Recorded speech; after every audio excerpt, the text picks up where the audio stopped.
Hello and welcome to The Drum. I'm Steve Cannane. Coming up, the latest on the US election, what the rise of the Tea Party means for the Obama administration. Welcome to Inverbrachy, why Tony Abbott thinks the Adelaide Hills are too idyllic for asylum seekers. And Man Up, why a Top Gear host thinks modern men are useless morons. Our panel tonight, John Barron from ABC News Radio, Sue Cato from Cato Counsel, and Tom Switzer from the US Studies Centre at Sydney University. First up tonight, the results are still coming in for the US midterm elections, but it's now certain Barack Obama's Democrats have lost control of the House of Reps. The Republicans now have the majority there, but they've fallen short of the numbers required to do the same in the Senate. One of the big stories was the success of congressional candidates backed by the conservative Tea Party movement. We've come to take our government back. The American people are unhappy with what's going on in Washington. 11% of the people approve of what's going on in Congress. But tonight, there's a Tea Party tidal wave, and we're sending a message to them.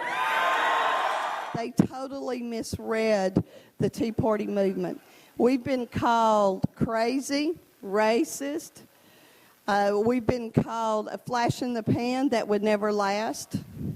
Well, you know what? We've lasted longer than most people thought we would. We're going to last from now on because we are going to be the guardians of liberty and freedom.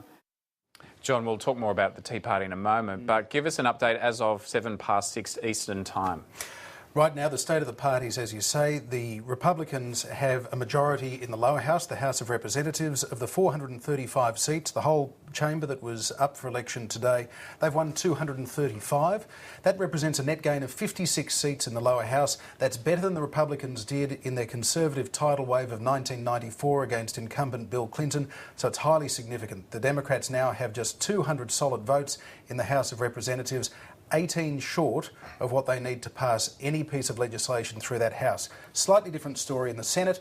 In the Senate, there has been a 6-seat loss to the Democrats, but they have retained a slim majority. It's looking like being 53 to 47 in that 100-seat Senate chamber. Only 37 seats were up for election. So that's helped to insulate the Democrats just a little bit, and it falls short of what the Republicans were hoping for today. So in a way, we're kind of in a hung parliament situation here. Both sides have reason to celebrate or be a little bit relieved. Both sides have reasons to be a little bit concerned. So is the result as good as it might seem for the Republicans? Well, this is the open question right now. We saw Rand Paul there in the introduction.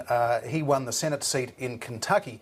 That was a seat that Republicans were always going to win. So to be a Republican with a libertarian Tea Party sort of backing and winning that, that's fine, but that was always going to be a blue state. A couple of other Senate seats where Tea Party-backed Republicans contested and failed, like Delaware and Nevada, where Senate Majority Leader Harry Reid has managed to hold on against the odds against Sharon Engel, who was painted as being too extreme. These are the swing states. This is middle America where the Tea Party's message hasn't resonated and the Democrats have managed to hang on. This could be the cautionary tale amid what is otherwise a very encouraging night for Conservatives, that if you're too conservative in middle America, in those swing states, then you could have a surprise loss. Sue, what's your reading of the result? Well, it's interesting, isn't it? These results are really mirroring what we've seen in the UK and also in Australia, in that the electorate is either disinterested or those who are interested are not prepared to give any side of politics a total vote of confidence. So I think it's very interesting that we're seeing this moving globally right now. Tom, I heard Ted Koppel say today on the television that the Republicans may regret their gains because they'll have to take responsibility for some of America's problems. What do you think? Well, certainly the big swings in the House of Representatives means that many Conservatives and Republicans will put more onus on them to do things. But at the same time, this is gridlock. Charles Krauthammer has argued in a very perceptive column only a week ago that presidents, when they really want to get things done, they do it in the first 18 months of their administration, in the first term and then in the second term. There's going to be lame duck governance, I think, in Washington for the best part of the next 2 years, and we'll wait for the outcome of the presidential election. I agree with what John and Sue were saying. I'd simply say that one should not underestimate this election result. I mean, the historic loss for a president's party at a midterm election is 24 seats in the House and 4 in the Senate. Now, this is more than double that in the House. and it'll be 6, possibly 8 in the Senate. So this is a huge repudiation of President Obama and his Liberal Democratic agenda in Washington. It'll be Sue. It'll be interesting to see how Wall Street responds. And Wall Street, of course, has been the big baddie in this campaign. If you've ever been sort of seen or had a photo taken in Wall Street, you've seen that photo used in this election campaign against you. But it will be interesting. You know, this is a time when we actually need clear policy. This is a time when we need decisive movements from governments. And when you've got the UK hamstrung and playing politics and policy for the market. The US is now going to be, it's going to be a football again. We're seeing it in Australia. This is not a good time for this to be happening for the world markets. John, the Tea Party, a net gain for the Republicans or not? Well, I think it'll come down to who you ask. What's going to be interesting from now on, I think Tom's right. There is potentially going to be gridlock with a Congress divided, the executive in the hands of the Democrats. They still have that majority in the Senate. They're still going to try and get things done. They're going to have to try and reach across the aisle. The problem is, when they reach across, they'll find nobody there. Usually when politics swings from one side to the other, when a party goes into a big majority like the 60-40 split in the Senate, you had a whole lot of Conservative Democrats getting elected and a whole lot of moderate Republicans losing their seats. What's happened this time, though, instead of moderate Republicans coming into the Senate, we're seeing people like Rand Paul coming into the Senate, who is, in fact, further to the right. So this idea that there is a political centre that Barack Obama can shift to now is highly debatable. Right now, it looks as though American politics is something of a donut with a hole in the middle. And what Obama does about that hollow centre now, and in trying to get anything done between now and 2012, is going to be interesting to see. That's a good point by John. I'd also say on the Democrat side, there are a lot of moderate centrist Democrats, particularly down south, the so-called blue dog Democrats, who really copped huge swings. Some of them lost their seats.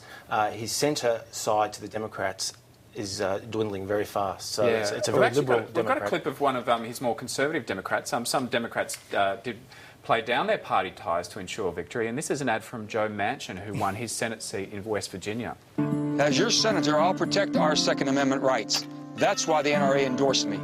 I'll take on Washington and this administration to get the federal government off of our backs and out of our pockets.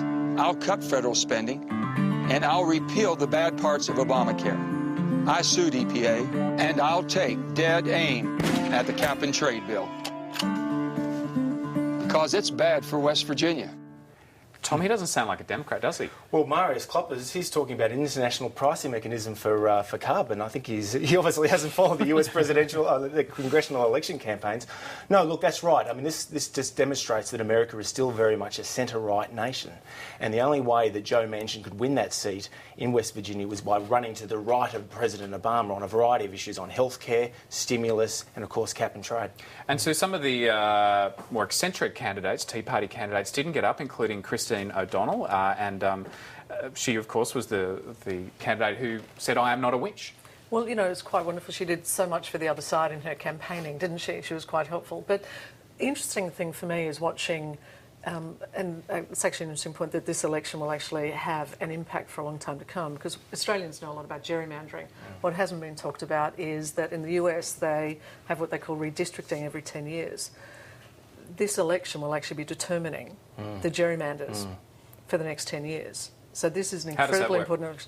Oh, it's the same way as when you have, in Australia, the way it works is you have a review and everybody's supposedly independent comes up with a great idea. This is just politically, totally impactful because the people who are doing it are Republicans and they're in control or whatever. So it's, I was over there recently and looking at some of the stats. I mean, this was enormously hard fought. I mean, they always are. But I mean, I was saying to John earlier, 293,000 ads were run during this campaign. Now, we think we have a bad time.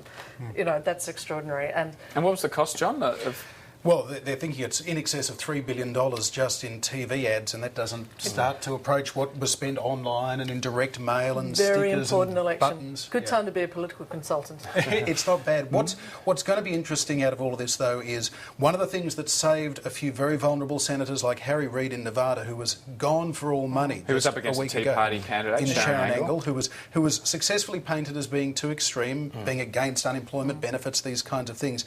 The get out the vote effort for the Democrats that won the election for Obama 2 years ago, that was living as a sleeper cell through organising for America as a community organising sort of a mechanism for the last 2 years, it reactivated. It didn't do so well in some places, but in places like Nevada, particularly motivating the Latino vote there, scaring them about issues like illegal immigration and so on, they managed to recapture some of the spirit of 2008. So that'll be what Democrats are clinging to tonight. It's not been a good day for them at all, but some of the old fire was there when they saw Obama on the stump. They remembered why they loved this guy, why they voted for this guy the first time round.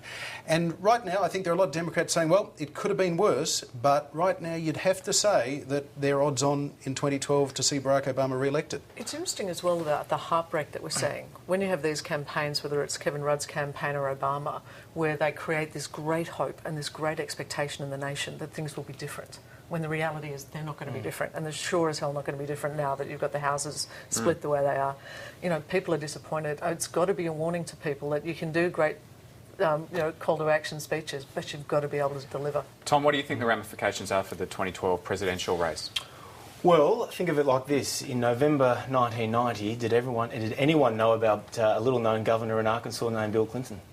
Likewise, in November 1974, did anyone know about a little-known governor named Jimmy Carter from Georgia? The fact is, circumstances can change very quickly here. I think that the Republicans have some very talented candidates who aren't being heard about. Some of these governors, like Mitch Daniel in Indiana, I think he's a very sharp, smart, competent governor. And Tim Pawlenty, who's from Minnesota. A lot of tensions on Sarah Palin right now. I don't think she could possibly get the nomination. I'd be very surprised if she gets that. And in fact, I think a lot of Tea Party people don't even want her to run as the candidate.